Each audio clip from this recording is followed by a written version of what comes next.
and I will admit I know nothing about it. Each of these stories I found in different books, and most of the books were about this big, and I decided I'd just cut them out and put them in my little book that is actually the Yankees book for some reason. So, but I didn't think to put the page that tells who the authors are, so I don't know who this person is. But he wrote this story. And this is, as I said, a more contemporary, modern story.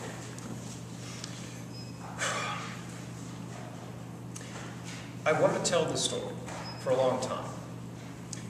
It began when I was a young man, during my junior year at Harvard.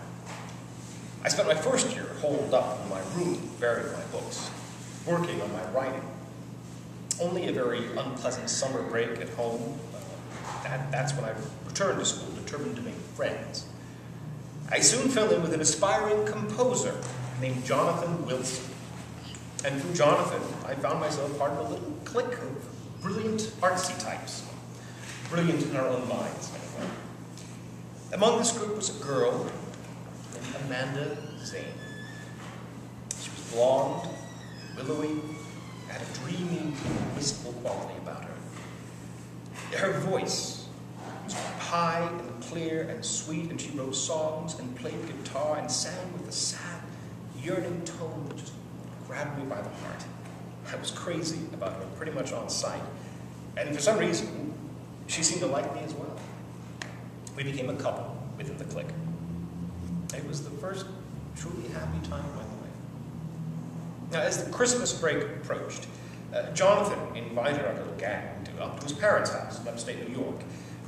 5 of us accepted the invitation: David, Lucy, Rosemary, and Amanda and I. Now, the house was enormous. It sat in a little valley with hills and forests on every side. Everything white with snow as far as the eye could see. Within an hour of tumbling through the front door, we were laughing and shouting like the excited children we were. We found decorations in the attic and spread them all about the house. We found sleds in the garage and raced each other down the slopes. We found an axe in the cellar and cut down a large pine tree at the edge of the forest, tied it up with stout ropes, and dragged it home over the snow. We were having so much fun, in fact, that I didn't notice, well, I mean, none of us noticed, that Amanda had begun acting very strange. Shy and distracted at the best of times, she'd grown almost silent in our boisterousness. More and more often, she withdrew from our festivities without excuse, and she went wandering on her own for hours. Finally, one afternoon, when others were planning a shopping excursion to the nearby mall, she asked me if I would remain behind. We were alone together, and she broke the news to me. She was pregnant. What followed was both pitiful and predictable, knowing Amanda. She actually managed to convince herself that I would be happy to hear about the child. I mean, how could I be? I had ambitions, big ambitions, to become a writer, a novelist. I was in no position to take on the support of a wife and child. Amanda only had to take one look at my face to read my thoughts. The next moment, she was in hysterical tears, raging at me. God, I'd never seen her like that before. She screamed that I was selfish, I was faultless, I was this and that and the other. And then when I tried to reason with her, when I suggested, well, maybe there'd be a better time for us together to have a child, she lost control completely. She took it in the worst way, practically accused me of being some kind of homicidal maniac. Thankfully, the worst of it was over by the time Jonathan and the others returned from their outing. When they burst through the door, shouting and laughing, I was in the living room, sitting alone in an armchair by the fireplace, staring into the flames, torn between panic and despair. "Where's Amanda?" they all cried out at once. "We're going to play Ghost Hunter." I managed to smile and tell them that Amanda had gone to bed early with a headache. I didn't see the point of spoiling their good mood with the truth. Ghost Hunter, if you've never played it, is basically hide and seek in the dark. One person is designated the ghost hunter, and then you turn off all the lights, and everyone else scatters and hides in the dark. A hunter moves through the house with a flashlight, and if he leaves the room in which you're hiding without finding you, you're allowed to jump out and scare him. Each person who then comes out of the hiding joins in the hunt for the others. So, with everything that was weighing on my mind, I didn't know how long to keep up the pretense of high spirits. I hid down in the basement, behind the boiler. The game could just go on without me. I'd have time to brood on my troubles and think things through. It's pitch black down there. I mean, absolutely black. I could bring my hand within inches of my eyes and it'd still not see it. I sat on the floor just behind the boiler, staring, blind, feeling sorry for myself. More than half an hour went by. All the while, I could hear the screams and giggles of everyone upstairs. Finally, I heard the basement door open. A flashlight beam shone on the cellar stairs. Jonathan was ghost hunter.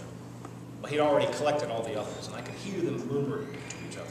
He must be here. Where else could he be? Laughing nervously, they came thumping down the stairs behind the flashlight beam. When they reached the bottom, Jonathan swept the light across the pitch darkness.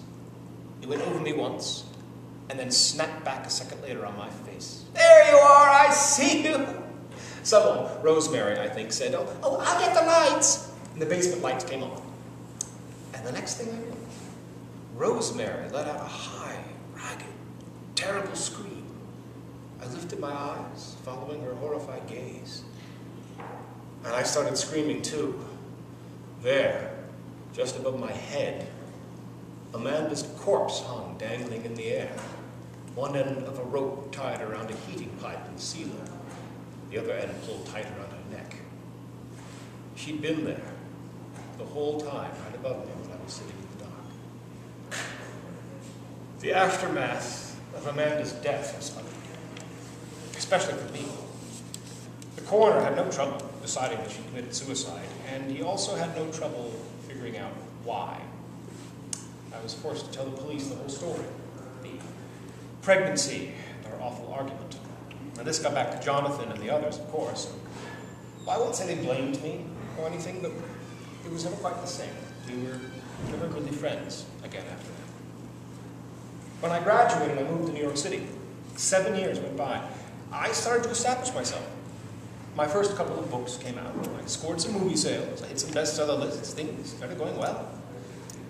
But all the while, what had happened with Amanda continued to cast a shadow over my life. I had girlfriends from time to time, but I'd never established another long-term relationship. Somehow, after Amanda, there was always a part of myself that I kept in reserve, that I was never quite willing to share with anyone else. One day, in early December, I came home to find a message on my answering machine from Jonathan Wilson. He said he was in New York and he wanted to meet with me. You'd think I'd been surprised to hear from him. The truth was, I'd been expecting that call for some reason, expecting it for as long as I could remember. The next evening, Jonathan and I met at my local tavern. I stepped into the bar and stood brushing the damp off my overcoat, and I looked around for him. He was seated at a table in the back by the brick fireplace, staring into a glass of red wine, and he was a shocking sight. He seemed to have aged decades. He was thin, sallow, drawn. Things had gone badly for him since. He'd been ill off and on. He'd abandoned his composing, gone from job to job. The same was true for all the other three who'd been at his parents' house with us that Christmas. Rosemary had struggled with drugs and alcohol. David had been through an ugly divorce that left him depressed, nearly broke. Lucy had gone through a series of abusive relationships, including one that ended with her in the hospital with a couple of broken ribs. It's all about her, somehow, Jonathan said. It's about Amanda, your field. She haunts us. She won't let us move on. Jonathan stared at his wine, long, silent moment. Then he looked up rather sharply and said, we have to go back. We've all agreed. We're going to meet up at the house. We're going to spend Christmas there again. What's that supposed to accomplish, I asked. I don't know. None of us know. We just have to do it. Will you come? I said I'd think about it. And I did think about it all that night. That time in my life, even the Christmas before the tragedy, that was the happiest time in my life. For all the success that I'd had, nothing had ever come close. Maybe if we could go back, if we could capture some of that spirit, lay our guilt about Amanda's death to rest, maybe we could be happy again. I called Jonathan in the morning and told him that I would drive up to the house the next weekend. I left the city on a gray Saturday morning and headed upstate. And I was about 50 miles north of Manhattan. It began to snow. Traveling wasn't all that bad as long as I was on the interstate, but once I got off the main roads into the back country, conditions deteriorated fast. Soon the snow was falling so thickly that I could barely see. I probably should have pulled over someplace and tried to find a motel and wait out the storm, but the idea of this reunion had captured my imagination. I didn't want to get there late. I turned on the radio, hoping to hear weather, news, anything, some sign of civilization. There was nothing came out of the speakers except a steady hiss of static. And then, after another moment or two, the turner seemed to catch hold of something. For several seconds, I could hear soft beneath the interference, the wistful sound of an acoustic guitar, and he was playing a sad, lilting melody that I'd never heard before. A woman's high, clear, sweet voice, singing mournfully. I wait for you.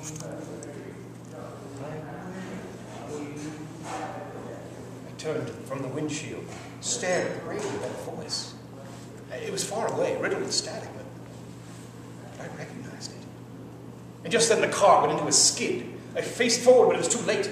I lost control and was sliding blind to the whiteness. Before I could get my bearings, the car dropped off the edge of the road and buried its front end in the deep drifts beneath the winter trees. I sat back, breathing hard as the full dimensions of the situation became clear to me. It was cold. It was very cold. I hadn't seen a building or a turnout for miles. If I stayed in the car, there was a real possibility that I'd freeze to death out here. So I decided to try to find help or shelter before nightfall. I stepped out of the car and dropped into snow to my knees. Clutching my overcoat closed against the cold, I pushed forward through the snow. It grew more shallow, and finally I could feel the road under my shoes. So I followed the pavement as best I could up a small hill. Just as I got to the top, gustily pushed the snow aside like a curtain. And there, nestled in an empty valley, not a quarter mile away, stood the old Wilson mansion. I stumbled down the hill until the road wound around the Wilsons' driveway, and then I shouted my way through the big drifts until I was at the front door. Shivering, I tried the knob. Thank God it opened. And I spilled inside. It was clear the place is empty. There were no lights. There was nothing. The phones were out, too. There wasn't much time before sunset. I had to find some supplies. Some matches, flashlights, and logs to start a fire. And yet I hesitated. Alone in that house, with the night coming, all I could think of was that moment in the car just before I hit the final skid. That familiar voice lilting through the static on the radio, and that song. I wait for you. I wait for you. I made preparations throughout the night. I stacked some logs in the fireplace with old magazines for kindling. I rattled through every drawer I could find, searching for matches. Luckily, just as the light was dying away, I opened a hall closet and found a flashlight on the top shelf. So I followed the beam to the kitchen, and then I stopped at the threshold of the kitchen. The door leading from the kitchen down to the basement was open, the cellar stairs disappearing into the blackness below. Alone in the dark house, my mind returned to that moment 7 years ago, when I saw Amanda's corpse dangling above me. I stepped decisively to the basement door and swung it shut. Finally, the flashlight beam picked out a box of wooden matches on a small shelf over the stove. So I was just reaching up to take hold of the box when my hand froze in midair. A guitar was playing. Slowly, I brought the flashlight around, and the basement door was open again. A voice wafted up to me from below, singing softly, sadly. I wait for you, I wait for you. I moved quickly to the door, intending to shut it again, but just as I reached the top of the stairs, the singing stopped. The lightless basement fell still and silent. I stood there staring down into the darkness. I felt a sour, burning fear rise in me as I realized I couldn't just close the door. I couldn't just walk away. I couldn't spend the night in this house wondering what was down there. I started down the stairs, holding tight to the flashlight. The basement dark seemed to crawl up my sides, close around me. I reached the bottom.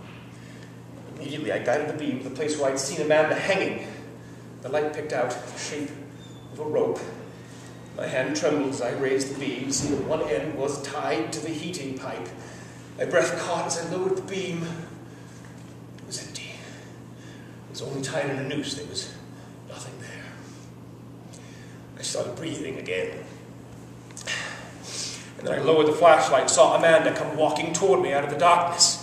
She was just as I'd seen her last. Her body was horribly bloated, her face disfigured, the eyes bulging, the skin bluish-green. In terror, I stumbled backwards, and the flashlight slipped out of my hands. It fell on the floor and went out. The blackness was complete. I gave a strangled cry. I knew she was still coming towards me, but I couldn't see her. I couldn't see anything. With hands out in front of me, I stumbled in what I hoped was the direction of the stairs, and I found them.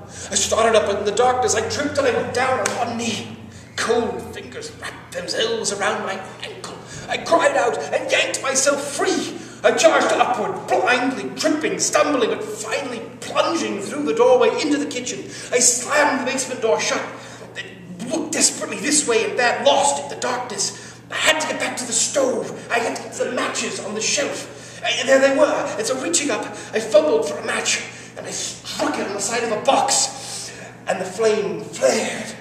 And she was standing right in front of me, reaching towards me, reaching with those dead hands. I screamed and dropped the matches, hurled myself headlong away from her. By sheer good luck, I bumped into the edge of a pantry doorway. I rolled into the pantry shelf and shut the door fast. My hand still clutching the knob, I braced my shoulder against the door.